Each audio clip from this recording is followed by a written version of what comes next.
It's 8 o'clock. This is the UK Tonight. I'm Greg Milam. A damning report tells England's ambulance service to stamp out sexual harassment and bullying. It comes after a Sky News investigation found paramedics are exposed to a toxic culture of incessant sexism and harassment.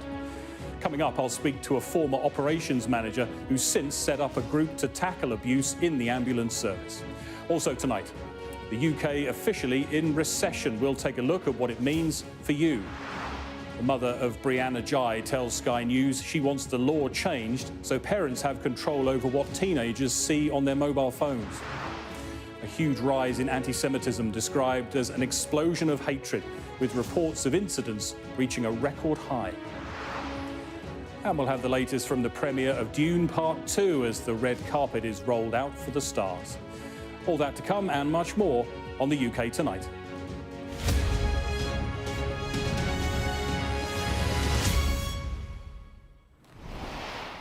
But before all that, we're going to start with some breaking news. The Red Bull Formula One boss Christian Horner has spoken out for the first time since a complaint of inappropriate behaviour was made against him. The 50-year-old is under investigation by Red Bull, but sat down with Sky Sports News at the launch of the team's new F1 car. Listen, there are unusual circumstances this year. There is this investigation, which we all know about. Are you all right on a personal level? You're carrying on as team principal and chief executive. Did you give any thought to maybe stepping aside from those duties temporarily while all this is sorted out? No, it's business as usual. There obviously is a process. Obviously, I fully deny any accusations that have been made against me. But of course, I'll work with that process, which I hope is concluded in the near future. Is it regrettable that it's come into the public domain and inevitably put a big spotlight on the team? Well, of course, that's always unfortunate. But the team is strong. It's together, and yeah, today is an important day as we lay a marker down for the season ahead. I know there's nothing we can talk specifically about what's under investigation, but people are reading that there's friction between yourself and the office in Salzburg, some kind of power struggle going on there. Can you clear that up? Is any of that true? No, look, we're one team, we're one group. The support from the shareholders has been phenomenal, and without that support, we wouldn't be here. So no, that's not correct. And they're reading, well, it's the Verstappens people are mentioning as well. Jos and Max, no friction there, no kind of falling out. No, not at all. No, I was with Jos and Max at Silverstone a couple of days ago, and Max is very focused on his job. He's been very supportive, and I'm looking forward to the season ahead with him. And that goes for Helmut Marko too. I mean, you look like a united unit, but inevitably when there's something like this, people speculate. No, I mean, there's always going to be speculation, but we're together as one team. That's the way we've always been, and that's the way we continue to be. Last one, any idea when this might come to a resolution? Have you had any guidance in that regard? Well, obviously there's a process that has to be respected, and hopefully it will be in the not too distant future. Christian Horner there. We'll have more on that breaking news later in the programme with our sports presenter, David Garrido. Next tonight, though, the stark warning to ambulance services across England that more needs to be done to target bullying and sexual harassment. It follows a Sky News investigation that spoke to workers who described the details of the toxic behaviour they'd encountered, often on a daily basis, which in some cases turned into serious assault. In a moment, I'll be joined by a former operations manager who's set up a group to tackle abuse amongst paramedics.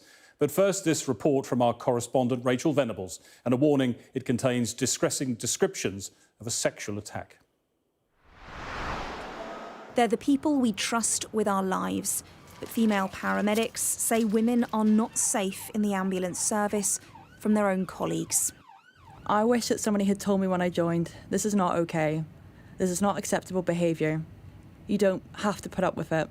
Nicole's been a paramedic for more than a decade and has endured years of harassment. There was a time where in the crew room, this man sort of bent me over a table and mimicked having sex with me, and everyone else was just laughing. A few years ago, Nicole says a colleague took her phone and sent himself nude photos she'd taken before sending her an explicit video of himself. She says she raised it with managers, but claims that since then he's been promoted. It's horrible. I hate bumping into him at work. Obviously, I feel really uncomfortable. And there's been a couple of times where we've actually been crewed together. And when I've said to management, you know, I'm just not working with him, they've said, well, it's not a playground. You don't just get to pick and choose.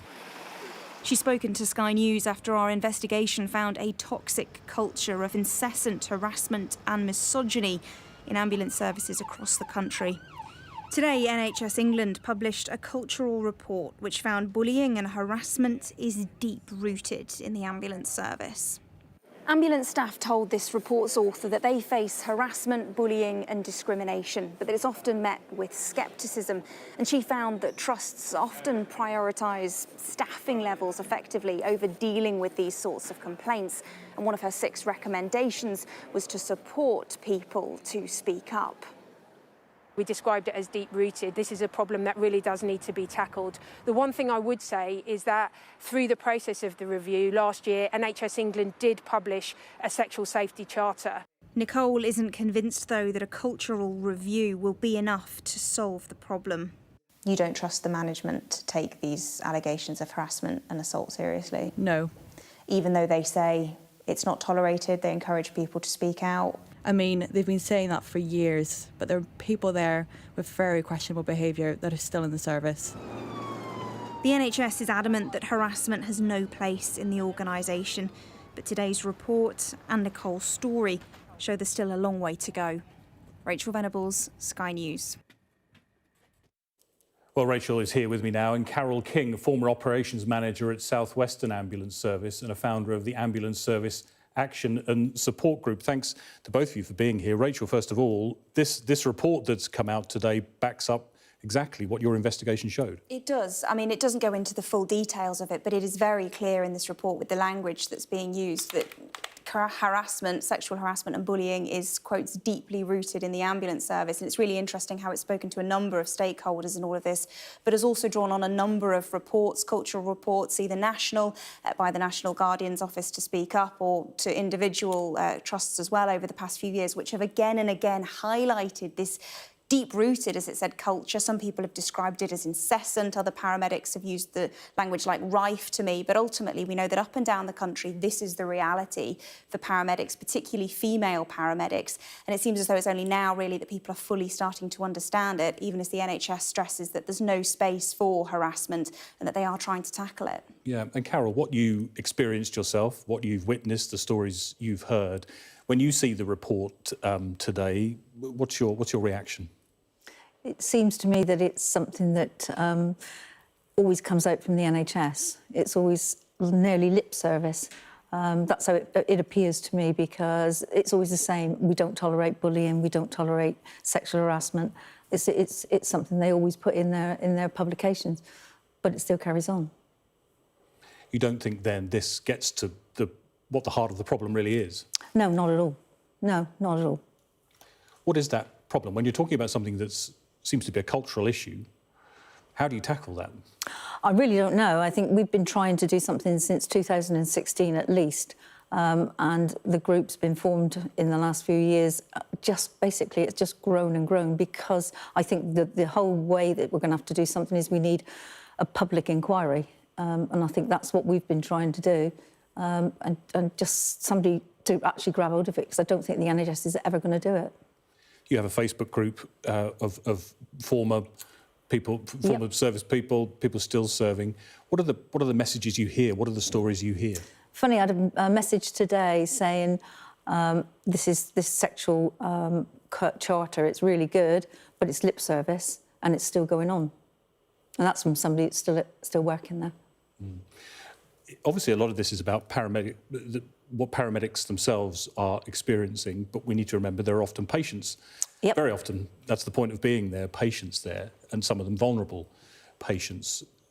How concerned are you of the risks the public are at from the kind of thing that Rachel's report has highlighted and this report has responded to? I think what we've really got to think about is that we've got some really, really good male paramedics. and ECAs, absolutely brilliant. And I think we've got to look at that in a bigger picture, really, because there's some really good people out there. There's just the very few that are being, you know, or like the rotten core, then that's what we'd say. So I think, you know, it's what we're hearing is just the tip of the iceberg, I think. Mm.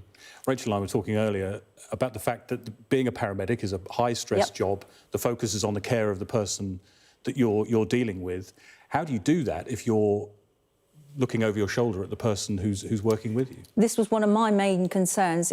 This is why we started our Facebook group, really, was because we feel, all of us feel, that, you know, when you're good to be a paramedic, you do it because you care about your patients. But if you've got something like this going on behind the scenes, patients and staff are both being harmed. Mm. Rachel, we've seen it with the police services, with fire brigades, we've seen it with the Red Arrows and reporting that Sky News has done. Now we're talking about paramedics. What do you think this tells us about what's going on in some of those organisations that has allowed this to continue? Well, it's really interesting that you mentioned the police, actually, because the report today by Siobhan Mellier actually quoted Dame Baroness Casey's review into the Metropolitan Police, which you'll remember found it with entrenched issues such as racism, bullying, misogyny and homophobia. And I found it was really interesting that she pulled apart that review. And obviously there was elements of comparison there, though she didn't go into too many details. And you're absolutely right, we've seen reviews in recent years into police services across the country, Red Arrows more recently as well. There was a report last year from surgeons, for example, with women speaking out about the misogyny. There are obviously some groups in which this culture, by a minority of people, and I think we have to stress that. All the paramedics I've spoken to, the women, have said the majority of their colleagues are absolutely fantastic. They all love their jobs, but they say there are a minority of people who have allowed this culture to fester, and it means that they feel, in an entirety, as it were, unsafe. And it's obviously something that now is starting to come to light. You're seeing a generation of women who are prepared to speak up about it, and obviously the ambulance bosses in this instance prepared to talk about it as well. We're also seeing, though, and what was perhaps one of the most worrying things here is that people being moved around when allegations are made. Some of the people who are the subject of those allegations are still working and serving and in positions of power. How widespread is that? I think it's really quite widespread, really. I think when I talk to some of the staff that have spoke to me, they've said that the perpetrators are still there. And how can you have a sexual charter if the perpetrators are still there? And what to go to the heart of it, what can be done then now? If you were in charge of putting this right, what would you do? What would you want to happen? Well, in the first instance, thankfully, Rachel's taken this and Sky has taken the story up, which is absolutely marvellous for us.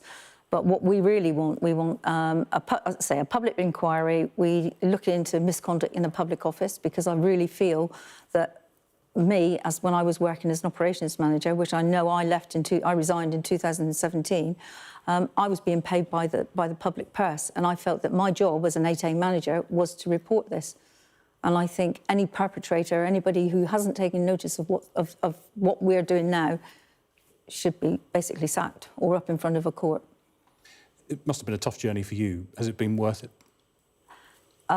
It's been tough, but I would do it again. Well, if it stops somebody committing suicide, I'd do it again. And that's a risk? Oh, my goodness, it's more than a risk. We've had this happen.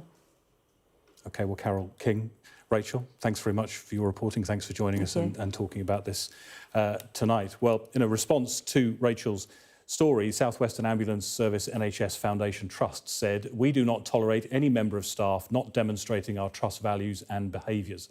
We expect everybody, our people, volunteers and all those that engage with our organisation to commit to ensuring South Western Ambulance Service is a safe, supportive and inclusive workplace for all. We have robust policies and procedures in place for colleagues and volunteers who include our students to raise concerns, and we encourage anyone affected by inappropriate conduct to have the confidence to come forward to enable us to take appropriate action." And if you or anyone you know has been affected by the issues in this story, you can call the Samaritans on 116 123 or email joe@samaritans.org. Now, moving on, it was always a possibility. Now it's a reality. The UK is officially in a recession. Figures show the economy is actually shrinking, not growing, despite experts predicting it to be short-lived and the government insisting there are still signs of progress. It won't be much comfort to the millions of people whose finances are feeling the pressure of rising costs. Our economics editor, Ed Conway, has the details. After months of gloom, the statistical verdict on Britain's economy has arrived. Weak activity, particularly in the retail sector, meant national income, the overall measure of our earnings, shrank for 2 quarters in a row.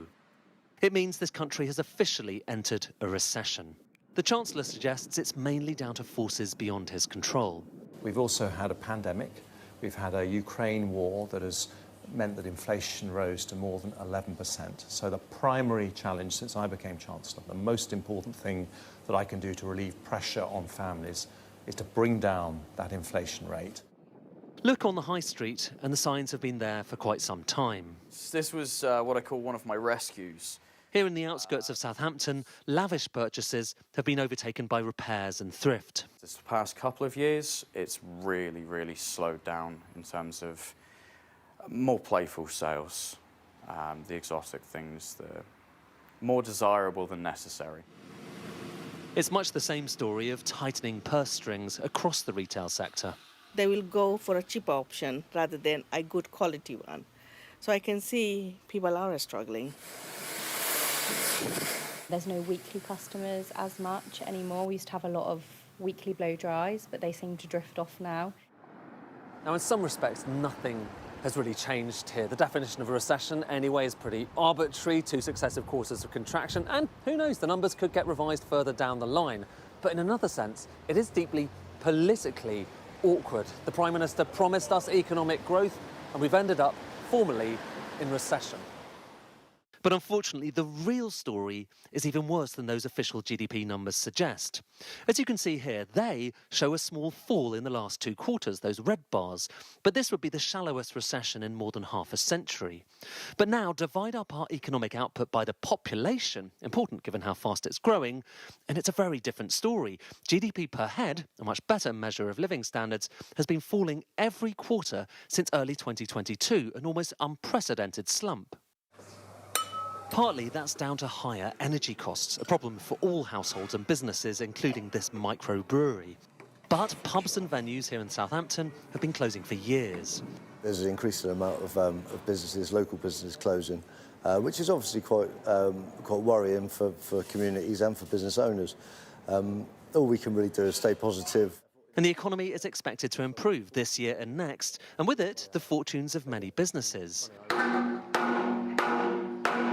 Even so, it's hard not to escape the fact that from Brexit to COVID to the cost of living crisis, the economy has been pummeled with one blow after another.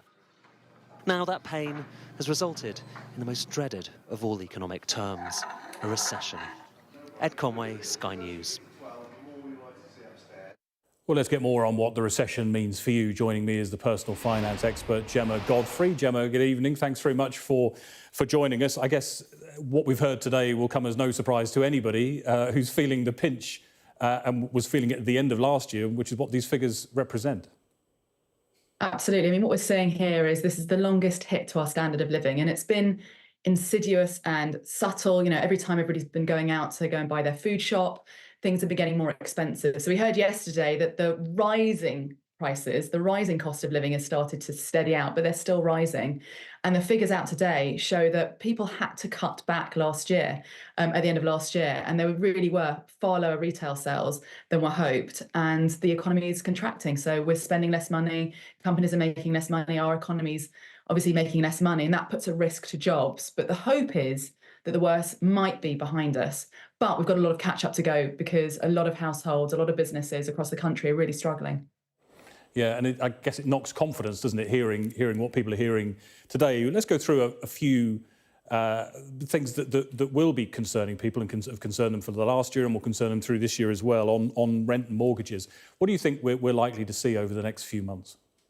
Well, the interesting thing actually is that this might make it even more likely that we see a rate cut before Easter. So obviously that'd be good news for mortgages. And then also obviously that'll be passed on to renters hopefully as well. So if interest rates get cut, mortgages should become cheaper. And that might mean that it's a little bit cheaper in terms of your cost to be able to house yourself. However, they're still high. They're still higher than people have been used to over the last 40 years. We've been used to such low interest rates. So it's still putting pressure on households. A lot of households have been using credit to be able to buy essential goods. And with a higher interest rate on that, again, that's really held people back as well. So again, when we come towards Easter, hopefully we should see a little bit more of a reprieve in terms of mortgages and housing costs. But this is at a time when people have really had their finances hammered and have had to turn to credit as well. Yeah, and day to day, they're going to the supermarket, they're still seeing things going up, even if it's not as much as it was going up before. What do you think about food prices over the next few months? I mean, absolutely, and you've absolutely spot on, which is everybody talks about, well, inflation's coming, inflation hasn't increased, but prices are still increasing. So if you're still seeing inflation at all, it does mean that prices are rising, and that's after them rising so steadily and so at such an accelerated rate over such a prolonged period of time. You know, households haven't had a respite. It's just been getting worse and worse every time people have been going to the shop just to buy the same amount of goods. So either goods are getting more expensive, or there's something called shrinkflation, which is product sizes are getting smaller for the same amount of money. So you still have to spend more money to buy the same amount of goods. And that's also at a time when energy costs have been high as well. So in the recent figures, we've heard that energy prices are starting to come down. And the hope is that, again, towards Easter, the price cap should reduce. So hopefully that'll be a little bit of good news going forward. And consumer confidence actually at the beginning of the year did start to recover and people were feeling better. But you're absolutely right that the news coming out today, if it worries businesses, if they're worried that people aren't going to be spending as much, that would lead to job cuts, which again, hopefully would accelerate interest rate cuts earlier than Easter. Well, let's hope not. Gemma Godfrey, thanks for all of that tonight. Thanks for joining us. Well, the State of the Economy is sure to feature in tomorrow's papers. We'll have our extended press preview and news review from 10:30 this evening with the journalist and author Rachel Shabby and the political commentator Benedict Spence. Well, still to come on the UK tonight, the mother of the murdered teenager Brianna Ghey tells Sky News her daughter would still be alive if there were tougher online safety measures.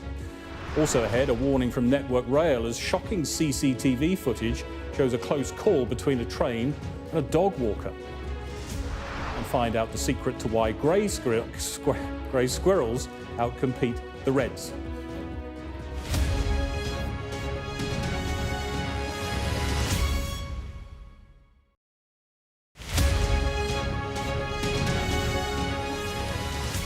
I'm Greg Milam, and I'm Sky's chief North of England correspondent.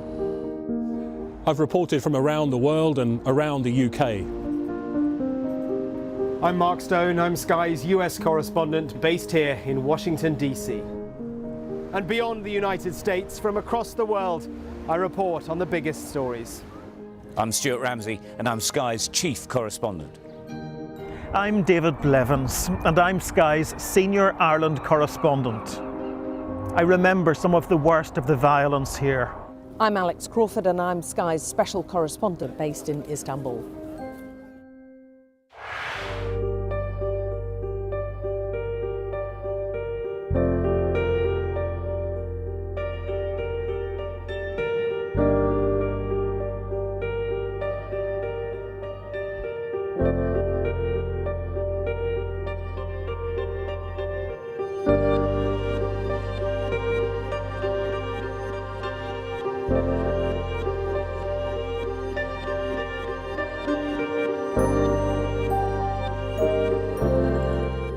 There's always more to the news than a headline. We want to discover, to delve a little deeper, to find out what's really going on. Explanation, analysis, the people at the heart of every story. I'm Neil Patterson, and this is the Sky News Daily Podcast. Alex Crawford joining us now from Ukraine. Their personal possessions are all scattered around the place. Our economics and data editor, Ed Conway, try and make sense of the big numbers for us. Things can change incredibly quickly, and that's what they have done. So, by the end, we'll hopefully all understand what's going on in the world just that little better. Available wherever you get your podcasts.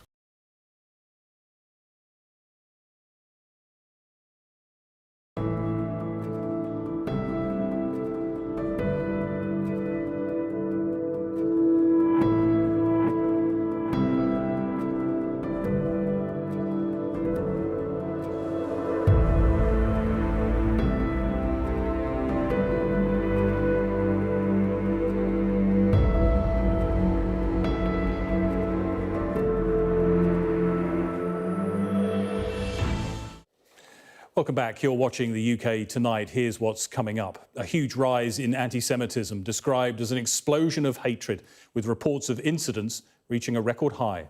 And the London tube map has a new look as the overground lines get names.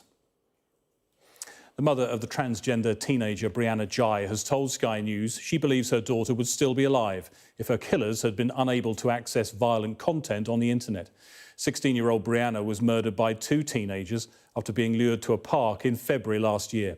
Her mum, Esther Jai, is now calling on the government for tougher measures. She was speaking to my colleague, Sophie Ridge. Do you think the online harms bill goes far enough? I don't think so. I don't think it does, and that's why I'm calling for like more drastic measures. But I am willing to speak to the experts and to the regulator and just see like what we can do, and just I think it's important to have these discussions and to see what we can do moving forward. And to kind of be collaborative, work together and try and find a solution. Yeah, definitely. I mean, I guess the other thing is mobile phone use in schools. It's something that the government's kind of looking into. If it is just guidance that schools could just ignore, do you think that's enough, or do you think there should be a ban on mobile phones in schools? I don't really understand. I don't know how they would enforce a ban on mobile phones in schools. I think that there's already so many pressures on teachers, and I know that a lot of it does come from mobile phones, but I think that a lot of schools don't allow mobile phones anyway, but children just find a way to smuggle them in. Yeah. It's a good point. It's a very fair point. There's almost been a bit of a community of parents whose kids have been impacted by social media use. So I'm thinking about Molly Russell, who took her own life after looking at self-harm videos on Instagram. Have you reached out to her parents at all? Yeah, so I'm in contact with Ian Russell, and I'm really hoping to work alongside him to try to push for a change, because I think that the more people that are together, the louder our voice, and I think that's really important. Has that been quite a supportive sort of relationship then? Yeah, I think is really great, and I think I can learn a lot from him as well. Esther Jai talking to Sophie Ridge there. Well, joining me now is the online child safety expert, Jessica Chalmers. Good evening, Jessica. Thanks for taking the time to talk to us. So I wonder, first of all, if you agree with what Esther Jai said there about the online safety bill and whether it does go far enough. I think, when the online safety bill came out, it was brilliant that the UK was taking, our child safety online seriously.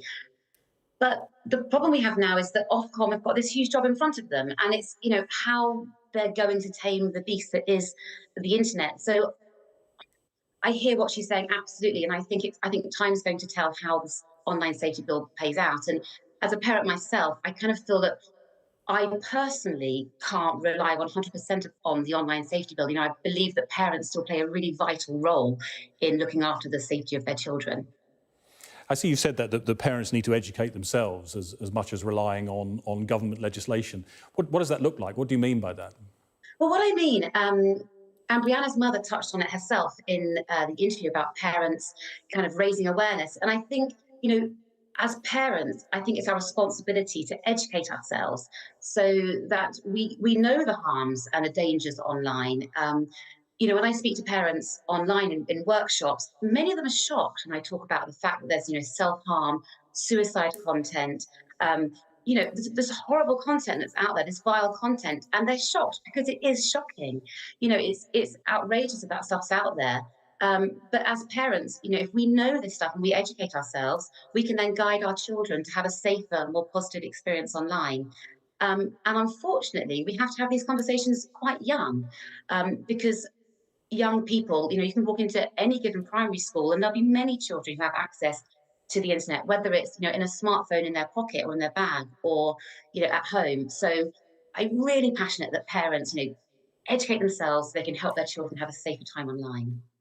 Having sat through some of that, the trial, Brianna Jai's trial, and heard what particularly the young girl who was convicted of her murder was looking at on the dark web, it was shocking. How much do you think the tech firms need to do? How much more do you think they need to do to stop people, young people, getting to that kind of content? They absolutely need to.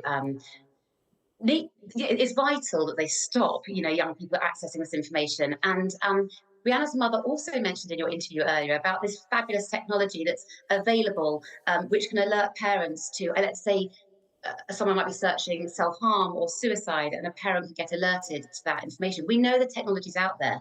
We know it's available. So, why aren't we using it? Because to me, that's something when my child got a mobile phone, I wanted that technology. I wanted that kind of peace of mind. And I think if we've got clever tech out there, let's use it. They are important questions. Jessica Chalmers, we really appreciate you talking to us tonight. Thanks very much.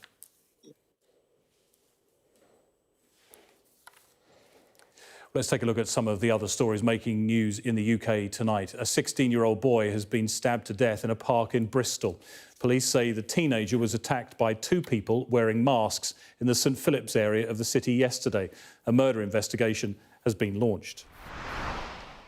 Network Rail has released CCTV footage showing a close call between a dog walker and a moving train. The incident happened at Blakedown station in Worcestershire and has been described by railway staff as reckless. As you can see, no one was hurt, but Network Rail has shared the video to spread awareness about safety at level crossings. And it's the age-old rivalry, red squirrels versus grey squirrels. Scientists have come up with a possible reason why the grey ones always come out on top. Researchers have examined the intestines of both types of squirrel and have discovered the grey ones have more gut-diverse bacteria, which could be behind their survival. Red squirrels are now an endangered species. Well, still to come on the UK tonight, the community is left with no choice but to fund their own mental health support services for children. Plus, we'll head to the red carpet for the world premiere of the sci-fi sequel, Dune Part 2.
Welcome back to the UK Tonight. Next tonight, the huge rise in anti-Semitism. That's according to the Jewish charity Community Security Trust, which tracks cases across the UK. More than 4,000 anti-Jewish incidents were reported last year, the highest annual total the charity has ever recorded. Most of them, 66%, occurred on or after Hamas's October the 7th attacks. Last year marks a 147% rise on the number recorded in 2022.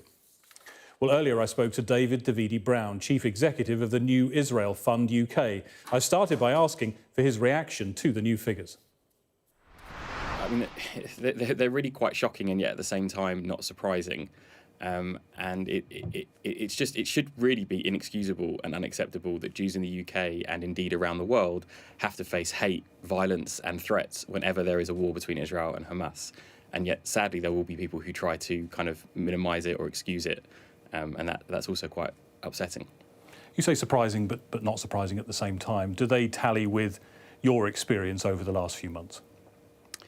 So I have to say that I feel quite lucky in that I haven't experienced direct, violence or verbal abuse. I have seen some reactions from friends that have caused me to question their understanding of the conflict, where it turns into really not caring about Jews. I think one of the things that I've often tried to get people to understand, and I should say that I'm someone who works with Israelis and Palestinians to end the occupation and on Palestinian human rights. So I'm not blind to the other side of this. But when it comes to the way it's talked about in the UK and how that translates into hatred towards Jews, something that people forget is that what happened on October 7th was the worst murder of Jews since the Holocaust.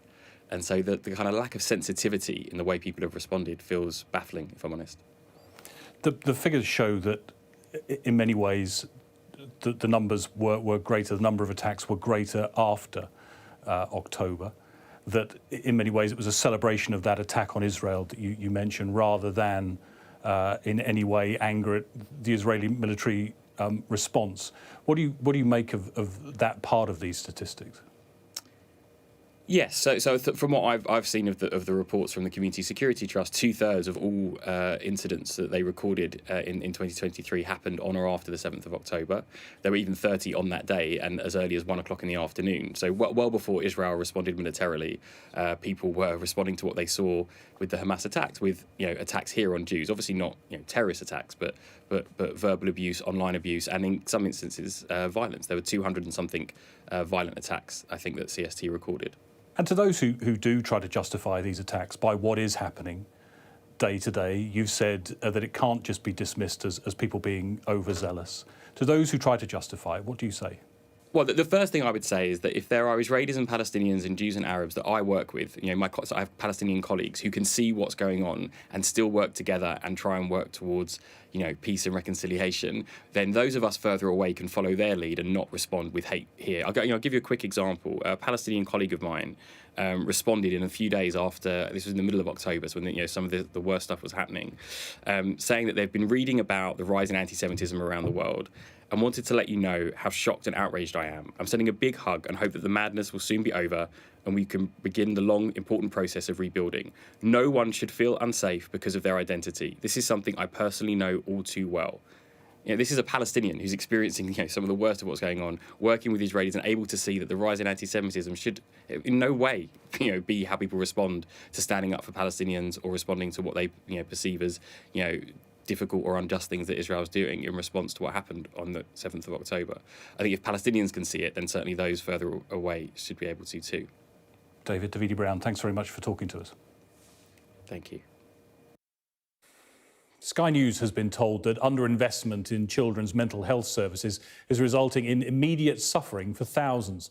To try and find solutions, communities have been funding their own counsellors to help desperate teenagers who can't get an appointment. And now the NHS is referring people there in an effort to deal with the backlog.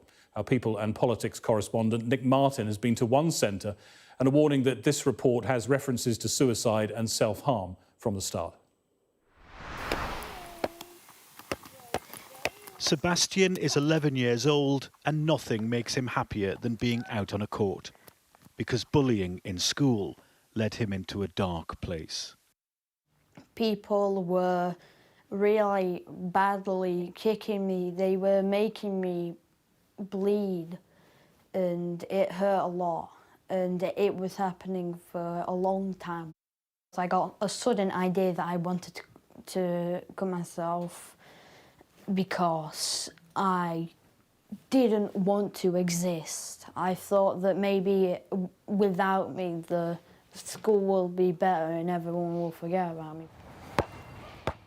Sebastian's story takes us to the heart of a mental health crisis affecting hundreds of thousands of children. I feel very bad because the most important thing ever in my life is to see my child happy. Sebastian's GP didn't refer him to the NHS's Children and Adolescent Mental Health Service, CAMS for short. He was referred here, a community centre. We have parents coming in here who don't know where to go. They're crying out for help. What does it say about the system that referrals are now coming to you, a charity effectively? It says that it's broken. The system is broken. Just under 500,000 children and young people in England are currently on mental health waiting lists, 85% higher than before the pandemic. It's very normal that we have food banks because people can't afford to eat. There's a cost of living crisis. Go to a food bank. It's becoming the same for mental health. So there's a food bank down the road dishing out beans and pasta. This is like a mental health bank dishing out support and counselling. Absolutely.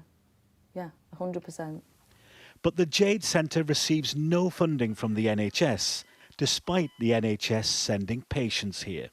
The NHS says they're treating record numbers of young people for their mental health, and the Department for Health and Social Care told us they're investing an additional £2.3 billion a year into mental health services. Sebastian looks much more happy now, more calm. This is about as far from a clinical setting as you can get, yet the NHS and others are now relying on places like these to help desperate children and their declining mental health before it's too late. Nick Martin, Sky News, Rotherham. Well, if you or someone you know have been affected by the issues raised in Nick's report, you can contact the Samaritans helpline on 116 123 or email joe@samaritans.org. The world premiere of director Denis Villeneuve's sci-fi sequel Dune Part 2 is taking place in London tonight. Consider what you're about to do, Paul Atreides. Timothée Chalamet, Zendaya and Austin Butler are among the stars attending the event. Sky's arts and entertainment editor Katie Spencer is also there. Well, look, there are no sign of the sandworms here at London's Leicester Square for the world premiere of Dune Part 2, but they have shipped in bucket loads of sand, rather appropriately. Look, it's been over 2 years since the first Dune came out. For those who are familiar with the 1965 Frank Herbert novel, you will know that that was only half of the original book. So this second part of Dune is that other second half. And we see, of course, Timothée Chalamet returning as Paul Atreides, out now in the second part to avenge the family name. And we've been speaking to a lot of the stars tonight. Sadly, we didn't manage to catch up with Timothée himself because he didn't give that many interviews, but we did manage to talk with a lot of other famous faces here. And we were talking about sci-fi more generally because, of course, space battles have been making headlines today with reports that Russia might be developing a space nuclear weapon. So we put it to the stars here on the red carpet that rather than space science fiction perhaps predicting the future, that it might actually, films like these, be more sort of relevant in terms of painting a picture really of what's going on, the wider themes out there in the world right now. I don't constantly feel that we're trickling through history in the same way. I mean, I feel like I have these interviews, and I think I played Lady the White Queen, and we were talking about the battles, and the men were on the battlefield, and the women were plotting at home and scheming and tying alliances with France and England.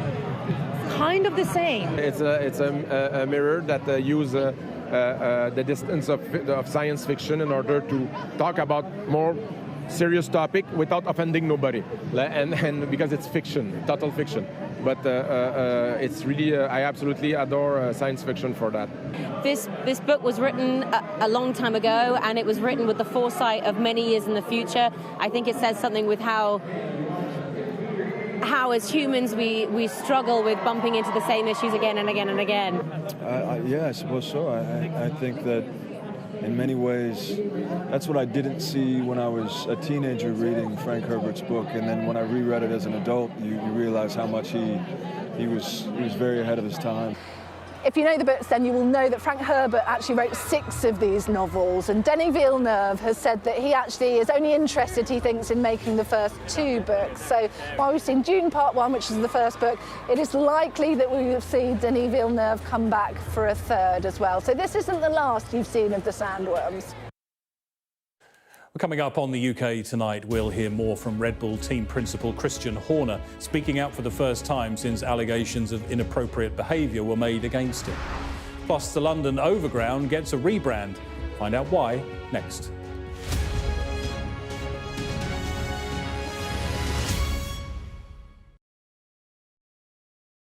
Story of resilience, but it's also a story of, me developing as a person. And it wasn't the end of the world when I stepped away from rowing previously, and I went on to, be a bit more connected at home and, get a full-time job. And I think in a strange way, I developed, a bit more resilience. And, this time when I came back from the opportunity, I was ready for it and I knew what to expect. So it really helped me, get back in the groove quickly. You talked very openly about the loss of your legs and having to walk again, learning to walk again with prosthetic legs, and that difficult period and leaving the military. When you look back, how do you think you got through that?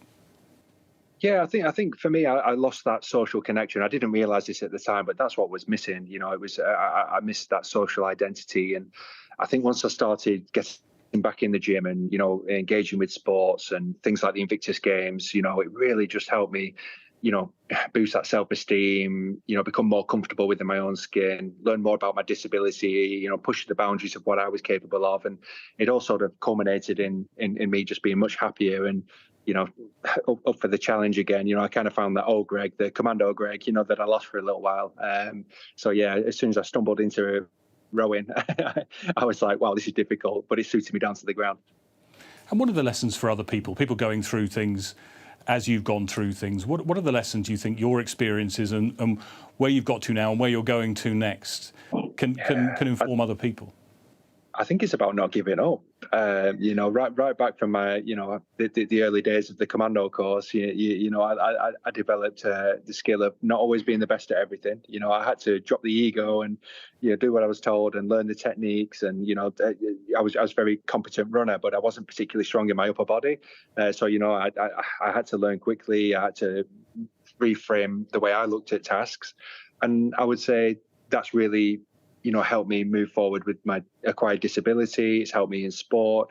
It's about not being scared to make mistakes and, taking one step at a time and really, letting that full journey, take place.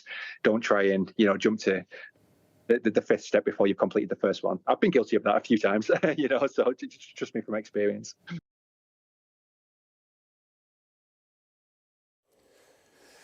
Welcome back to the UK Tonight. Coming up, we'll be chatting through the changes to the London tube map and whether a rebrand will actually help commuters get about the capital. But first, David is here with the sport. And as we've seen, Red Bull's team principal Christian Horner speaking out for the first time since those allegations against him. What did he have to say? Yes, so let's just recap the timeline very, very briefly. He's the subject of an ongoing investigation by the parent company of Red Bull, who own and operate the racing team, following allegations of inappropriate behaviour made against him by a colleague. Then on Friday, he was interviewed in London by a specialist barrister. The result of that, the position was no resolution. And here we are, almost a week on, and he is speaking because Red Bull are launching their car in their 20th Formula One season. So a milestone for the team, as well as the car launch, which is always a big moment in any F1 season for any team. Christian Horner was keen to stress that he denied the allegations, but also that this is a live, ongoing process. And even though journalists asked him questions, it wasn't just to us that he spoke. He gave a number of media interviews and he said a couple of things. This is business as normal and there is a process to respect. And I suppose giving the media access to him and giving those interviews is indeed an indication for him that this is business as normal. But there would be no further real lines drawn from him, given his position. And he kept reiterating the fact that this is a live process right now. Here is the Red Bull team principal and CEO, Christian Horner. No, it's business as usual. There obviously is a process. Obviously, I fully deny any accusations that have been made against me. But of course, I'll work with that process, which I hope is concluded in the near future. Is it regrettable? So he's denying the allegations, but what sort of impact might this have on the team's preparations for the new season? Well, clearly this is a distraction. Red Bull are the king team right now. They won the last 3 championships with Max Verstappen as the king driver. This is not what they want ahead of defending that title and hoping for more dominance. But Christian Horner has other strange relationships that seem suggestions that he has not a great relationship with Jos Verstappen and Max Verstappen. Again, he denies that. With Red Bull's parent company overall, and indeed with their sporting director Helmut Marko. So clearly this is something that is a pressure on the team as they look to start the 2024 season and hope to repeat the success that they have experienced in the last few seasons. So that's clearly one of the key stories that we are looking at tonight. But there are lots of other stories that are making sporting headlines this evening. This Sky News Sports Bulletin is brought to you by Vitality. Getting more people more active. Live life with Vitality.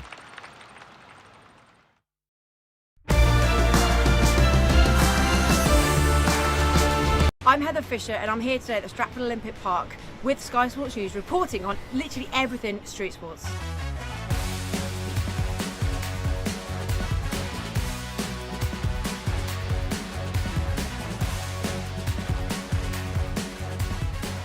I'm about to try out for the very first time and have my very first parkour session with the amazing Lin Young. I'm totally new to parkour, right? Can you tell me a bit about it? Like, where did it come from and where are we now? So it's quite a young sport. It originated in France in the 90s. It's a group of 9 people called the Yamakasi who made it a thing. By just going outside, they lived in the outskirts of Paris and just using their environment, the architecture around them, to pretty much just have fun and play with it, interact with obstacles with only using their body.